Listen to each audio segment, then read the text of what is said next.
ఎన్నికల వేళ ఉత్తరాంధ్రపై ఫోకస్ పెట్టింది వైసీపీ. ఉత్తరాంధ్ర ఎమ్మెల్యేలు, నియోజకవర్గ ఇన్ఛార్జీలకు అధిష్టానం నుంచి పిలుపొచ్చింది. దీంతో నేతలంతా తాడేపల్లికి తరలివస్తున్నారు. ఉత్తరాంధ్ర రీజనల్ కోఆర్డినేటర్ వైవి సుబ్బారెడ్డితో తాడేపల్లి క్యాంప్ ఆఫీసులో భేటీ కానున్నారు. ఎన్నికల్లో గెలుపు కోసం అనుసరించాల్సినటువంటి వ్యూహంపై దిశానిర్దేశం చేయనున్నారు పార్టీ పెద్దలు. ఎన్నికల నిర్వహణ, నియోజకవర్గంలో పరిస్థితులపై చర్చించున్నారు. ఆ తర్వాత సీఎం జగన్తో కూడా ఉత్తరాంధ్ర నేతలు సమావేశమయ్యే అవకాశం కనిపిస్తోంది. ఇదే అంశానికి సంబంధించి పూర్తి అప్డేట్ మా ప్రతినిధి రాఘవేంద్ర లైవ్ లో అందిస్తారు. రాఘవేంద్ర,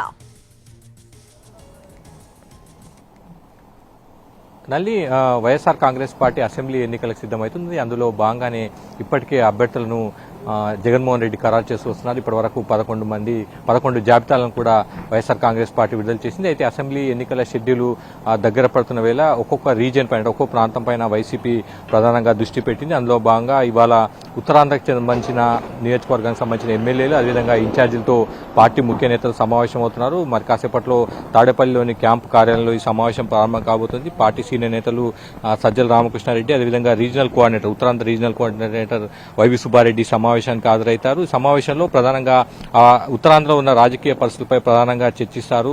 రానున్న రోజుల్లో అసెంబ్లీ ఎన్నికల షెడ్యూల్ విడుదలైన తర్వాత పార్టీ ఏ విధంగా సభలు నిర్వహించాలి, ముఖ్యంగా జగన్మోహన్ రెడ్డి సభలను ఎక్కడెక్కడంటే ఏ నియోజకవర్గాల్లో ఏర్పాటు చేయాలన్న అంశానికి సంబంధించి కూడా షెడ్యూల్ను ఖరారు చేసే అవకాశం ఉంది. ఇప్పటికే ఉత్తరాంధ్రకు సంబంధించి 34 అసెంబ్లీ నియోజకవర్గాలనే 2019 అసెంబ్లీ ఎన్నికల్లో వైఎస్ఆర్ కాంగ్రెస్ పార్టీ ఏకపక్షంగా 28 సీట్లను గెలుచుకుంది. అదే 2014లో మాత్రం చాలా తక్కువ సీట్లను కూడా గెలుచుకుంది. ఈసారి మళ్లీ అధికారంలోకి రావాలంటే ఉత్తరాంధ్రలో కనీసం 25 సీట్లకు పైన అసెంబ్లీ సీట్లను గెలుచుకోవాలన్న లక్ష్యంతో వైఎస్ఆర్ కాంగ్రెస్ పార్టీ ఉంది. అందులో భాగంగా ఇవాళ సమావేశాన్ని ఏర్పాటు చేశారు. ఈ సమావేశంలో రానున్న రోజుల్లో ఎన్నికల ప్రచారాన్ని ఏ విధంగా చేయాలన్న అంశానికి సంబంధించి పార్టీ ముఖ్య నేతలు కూడా కొంత క్లారిటీ ఇచ్చే అవకాశం ఉంది. ఇప్పటికే కేవలం విజయనగరంలో 9 మంది సిట్టింగ్ ఎమ్మెల్యేలు ఉన్నారు. వారిని మాత్రం ఇప్పటివరకు పార్టీ మార్చలేదు. వైజాగ్, అదేవిధంగా శ్రీకాకుళంలో పలువురు అభ్యర్థులను కూడా వైసీపీ మార్చింది. సిట్టింగ్ ఎమ్మెల్యేలను కూడా పక్కన పెట్టిన పరిస్థితి. ప్రస్తుతం ఇవాళ జరిగే సమావేశంలో రానున్న రోజుల్లో ఎన్నికల ప్రచారాన్ని ఏ విధంగా నిర్వహించాలన్న అంశానికి సంబంధించి ప్రధానంగా చర్చిస్తారు. సమావేశం ముగిసిన తర్వాత వైఎస్ జగన్మోహన్ రెడ్డి కూడా వీరందరినీ కూడా కలిసే అవకాశం మనకు కనిపిస్తుందండి.